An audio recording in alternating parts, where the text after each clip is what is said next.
TDC द'थि semester आनजादनि रिजाल्टखौ 15 आगस्तनि सिगां होनो एबसुआ खावलायदों।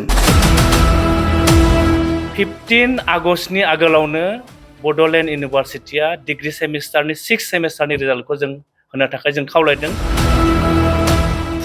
बड'लेण्ड मुलुगसोलोंसालिया TDC द'थि सेमिस्टारनि रिजाल्टखौ थाब होनो हायैनि एबसुआ दुखु फोरमायदों। बड'लेण्ड इउनिभारसिटिया 6 सेमिस्टारनि रिजाल्टखौ होनो हायैयाव जोङो जोबोद सिरियास आरो बे जाथायखौ लानानै जोङो गोथौ दुखु फोरमायदों। बड'लेण्ड मुलुगसोलोंसालिनि थासारिनि सायाव एबसुनि खौरांगिरि मेल।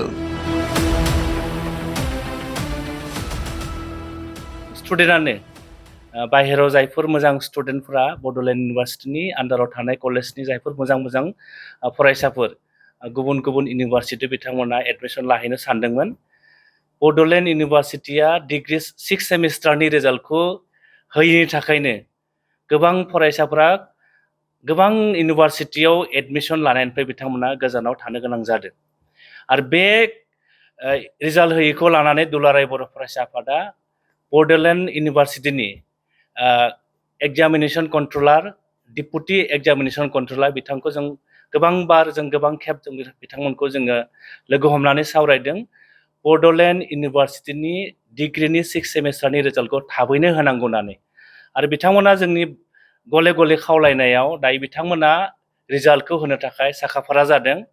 आरो जों दुलाराय बर' फरायसा आफादनिफ्राय 15 आगस्तनि आगोलावनो बड'लेण्ड इउनिभारसिटिनि 6 सेमिस्टारनि रिजाल्टखौ जोङो होनो थाखाय बिथांमोनखौ खावलायहरदों।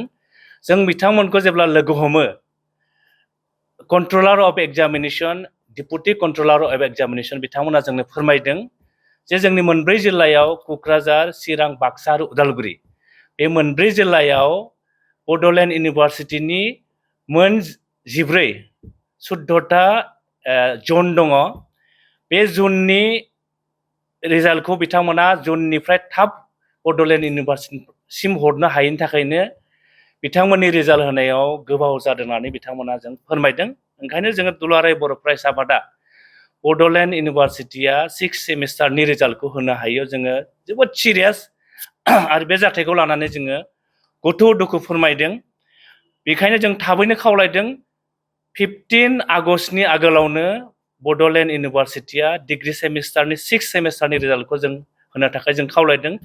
जोंनाव गोबां स्टुडेन्टफोरा जोंनाव फन हरदों, जेंनाखौ सुस्रांनो थाखाय जोङो नारसिन हरदों। जोंनाव एग्जाम्पल दङ।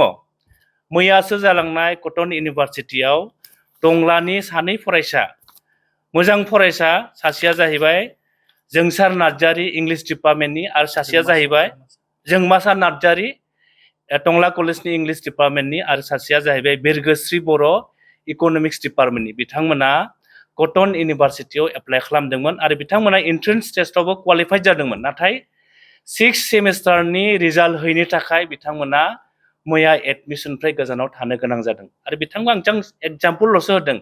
गोबां हाजार फरायसाया बाहेरायाव फरायनो थाखाय गोरों फरायसाफोरा बाहेरायाव फरायनो थाखाय बिथांमोना एप्लाइ खालामदोंमोन। एन्ट्रेन्सआवबो बिथांमोना क्वालिफाइ जादों। नाथाय 6 सेमिस्टारनि रिजाल्ट होयैनि थाखायनो बिथांमोना एडमिसननिफ्राय गोजानाव थानो गोनां जादों। ओंखायनो दुलाराय बर' फरायसा आफादा बड'लेण्ड इउनिभारसिटिनि 6 सेमिस्टारनि रिजाल्टखौ थाबैनो 15 आगस्तनि आगोलाव होनानै जोंनि मोजां फरायसाफोरखौ बिथांमोननि जिउ दानायाव बिथांमोननि इयुननि जिउ दानायाव बिथांमोनखौ साफा सुबुं सम्पद दानायाव हेल्प होनो थाखाय मदद होनो थाखाय जों दुलाराय बर' फरायसा आफादनिफ्राय बड'लेण्ड इउनिभारसिटिनि गासै बिबानगिरि बिथांमोनखौ जों खावलायहरबाय। जों जेब्ला कन्ट्रलार अफ एग्जामिनेशन ओमफ्राय deputy controller of examination Bodoland इउनिभारसिटिनि रिजाल्ट होयैखौ लानानै जोङो खनले जों लोगो हमदों। बिथांमोना मोनसे बाथ्राखौल' जोंनो फोरमायो जे जोंहा 14टा जन दङ। बे 14टा जननि जायफोरखौ बिथांमोना रिजाल्टनि थाखाय बिथांमोनखौ मार्क्सखौ एन्ट्रि खालामनो थाखाय बिथांमोनखौ दायित्व होयो। बै बिथां जननिफ्राय मार्क्सखौ मोनहैनो थाखायनो बड'लेण्ड इउनिभारसिटिया 6 सेमिस्टारनिखौ रिजाल्टखौ होनो हायाखै होननानै जोंनिसिम controller of examination deputy controller of examination बिथांमोना खावलायदों। आरोबाव जों मिथिना मोनदों जे बड'लेण्ड इउनिभारसिटिनि आन्डाराव गोग्लैनाय जायफोर एफिलिएशन कलेज दङ बिथांमोननि सामार भेकेसना 10 आगष्टसिम होनदों आरोखि आरो बिनि थाखायनो गोबां जायफोर दायित्व गोनां माने बेवहाय प्रफेसारफोर दङ बिथांमोना लिभाव थांदों सोरबा भेकेसनाव थांदों जानो हागौ बेफोरनि थाखायनो रिजाल्टआ लेट जादों बेखौ जोंनि कन्ट्रलार एग्जामिनेसना जोंनो फोरमायदों नाथाय फैबाय थानाय समाव जोंनि ओनसोलाव गोबां मोजां मोजां फरायसाफोर दङ आरो साफ्रोमबो मोजां मोजां फरायसाफ्रा गावनि जिउ दानो थाखाय बिथांमोना अरायबो सांग्रां आरो बै मोजां मोजां फरायसाफोरखौ साफा साफा सुबुं सम्पद जानायाव साफा साफा मोजां फरायसा जानायाव जेन बड'लेण्ड इउनिभारसिटिया फैबाय थानाय समाव बिथांमोना सम मथे बिथांमोना रिजाल्टखौ होनांगौ बेखौ दुलाराय बर' फरायसाफोरनिफ्राय जोङो गोख्रोङै दाबि दैखांहरनाय जाबाय।